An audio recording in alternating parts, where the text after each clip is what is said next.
So let's just say we want to go into grams, okay? Because that's easier, because all I have to do is to get kilograms into grams, okay? I multiply by 1,000 because there's 1,000 grams in a kilogram. Y'all done this before. So here's the bigger picture, is that if I do that, I'm taking 2,055 grams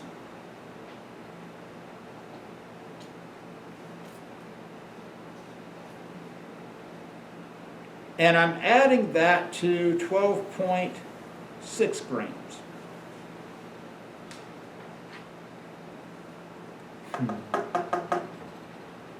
This is the weirdest thing. Okay. So imagine that there's 12.6. Imagine this is down here, which will show up eventually. So here it comes. So because I'm adding, what do you worry about? Place value or the number of significant digits? Place value. So on this one, this is out to the nearest tenth. This one is to the whole number. So when you punch this into your calculator, you have to round this to the nearest whole number. Okay? So this answer should be 2,000. So when you add this together, okay, the oracle is going to speak to you. And you're going to get 2,067.6 grams. So you go up here and go, oh, this is my least precise measurement, which means I'm going to round this thing to 2,068 grams. Okay?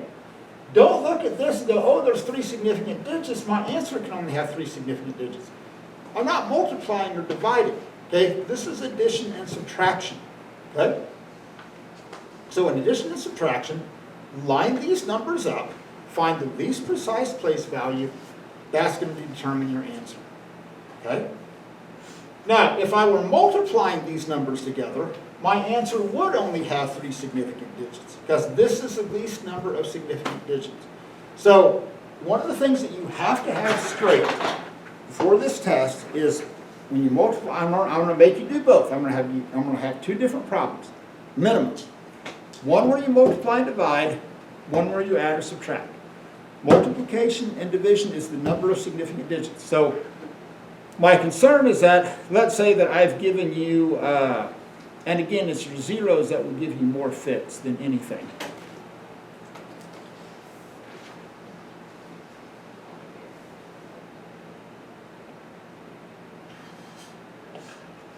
So let's say I gave you 2 different measurements.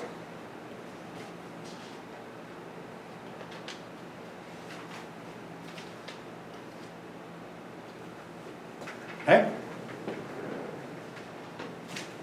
Let's say I gave you 1,200 grams. 1,200 grams written like this has how many significant digits? 2. There's not a decimal place. You count left. Okay?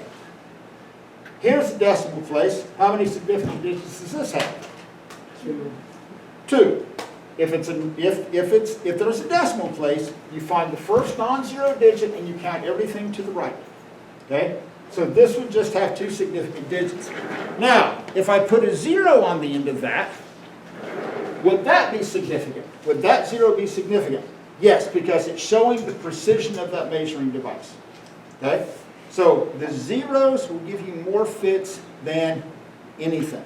Okay? So on this list, okay, this is basically everything that you've got to know for the test. So here's what are going to be the big problems.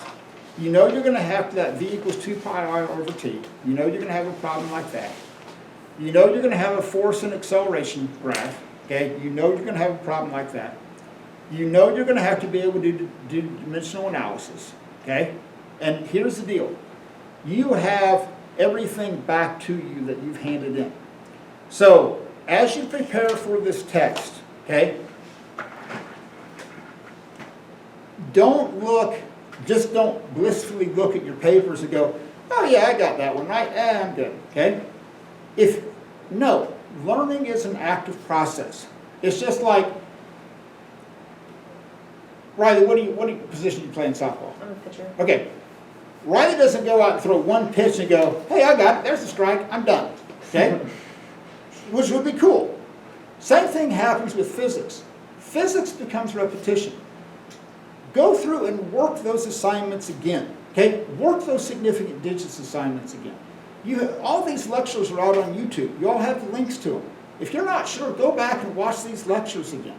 If you've missed anything on your assignments, I've written down the correct answers, okay?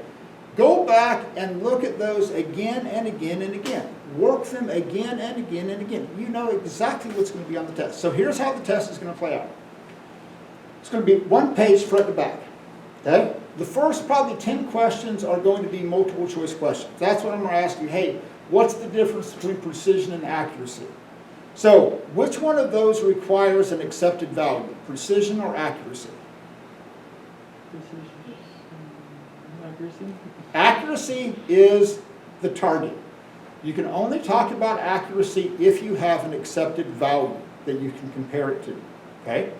Precision is determined by the number of divisions on the measuring device, okay?